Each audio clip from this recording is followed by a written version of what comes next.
penegakan hukum kasus pekerja migran ilegal Indonesia, kemudian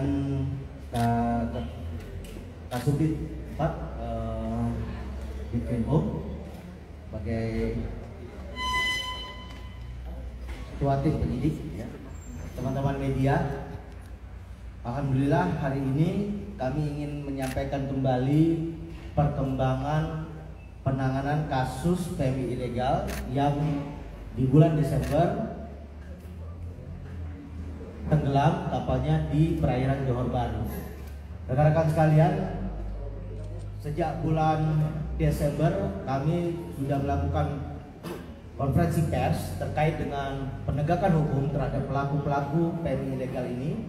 Kemudian di bulan Januari sejak tanggal 3, kemudian tanggal 5, dan sekarang penyidik dari Ditkrimum berhasil mengamankan satu lagi orang tersangka berinisial ES,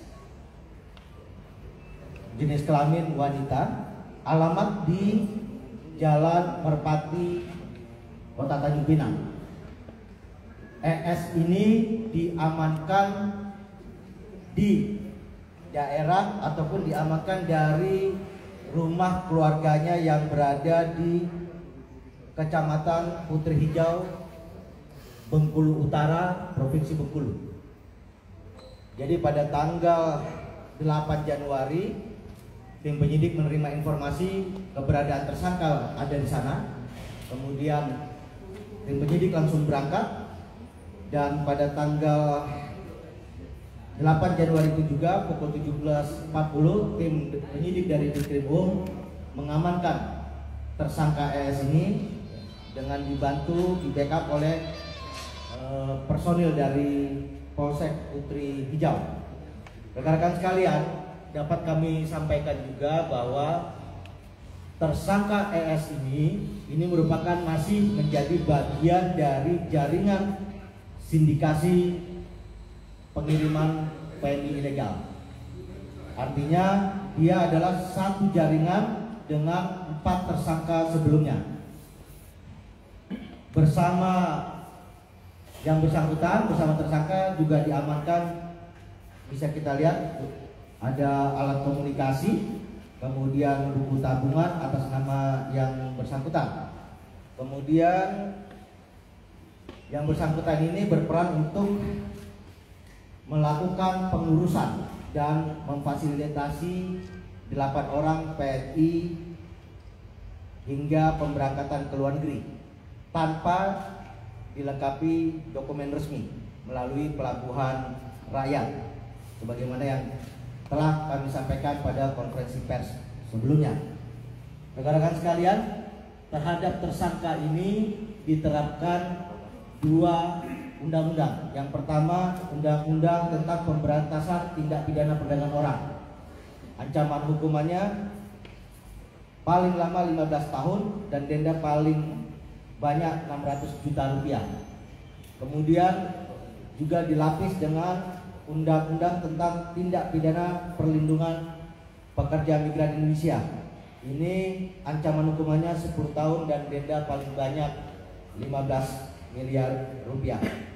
Rekan-rekan, tentu ini merupakan sebuah keberhasilan dan keseriusan dari Direktorat Kriminal Umum Polda Kepri dalam mengungkap jaringan sindikat pengiriman pekerja migran ilegal ke luar negeri. Dan Bapak Ditkrimum tentu akan mengungkap ini sampai ke akar-akarnya.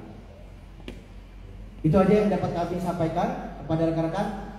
Apabila ada pertanyaan nanti bisa disampaikan ke saya ataupun untuk lebih detailnya nanti ada Bapak Ditkrimum yang bisa menyampaikan secara teknis. Kami persilakan. Ada yang ingin ditanyakan? Ada, Pak. Ya, silakan.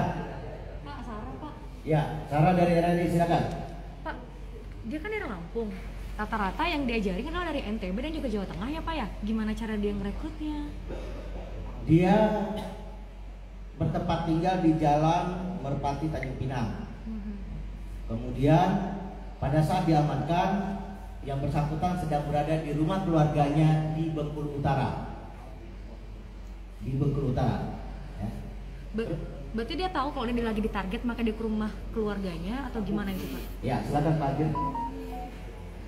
Baik, rekan-rekan sekalian, terima kasih. Jadi kami sampaikan untuk saudara ES ini, ya, pada saat diamankan, yang bersangkutan menurut keterangannya atau keterangan yang kita ambil, yang bersangkutan tidak mengetahui bahwa dia itu dicari. Ya, tapi karena dia pengakuan yang bersangkutan, dia meninggalkan Batam itu pada tanggal 10 Desember tahun 2021. Ini hasil pengakuannya dia, namun kita tidak mengejar pengakuan dari tersangka, tapi yang kita kejar terhadap Jaringannya. Hubungan dia dengan tersangka-tersangka lain yang sudah kita amankan. Jadi itu. Ya. Pak Dir, berapa orang yang sudah direkrut oleh tersangka ini? Ya baik, untuk dari saudara S ini 8 PMI yang dia rekrut dalam kejadian kemarin yang tanggal 15 kemarin, 15 Desember kemarin, ya, 8 orang. Ada lagi rekan-rekan? Ya, terakhir. Ya, kalau dia tersangka ini sama dengan posisinya dari tersangka sebelumnya, dia sebagai pengurus, ya, pengurus yang ataupun yang merekrut ataupun yang menerima PMPM ini yang akan diberangkatkan ke Malaysia. Pak, 8 orang ini dia dapat duit nggak Pak? Dia upah atau? Ya dapat. Berapa duit Pak? Informasinya dia 3 juta didapat. Satu kepala? Iya. Pak Dir, kalau yang Ong yang kemarin kan khusus NTB, kalau yang ES ini khusus daerah ini aja atau mungkin daerah banyak daerah gitu?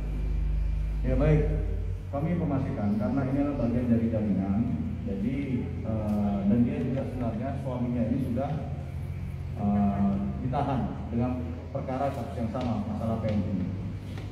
Jadi karena suaminya ini sudah di dalam lembaga, sehingga jaringan ini mengontak, menyampaikan informasi sehingga dia yang menghandle, menggantikan peran suaminya.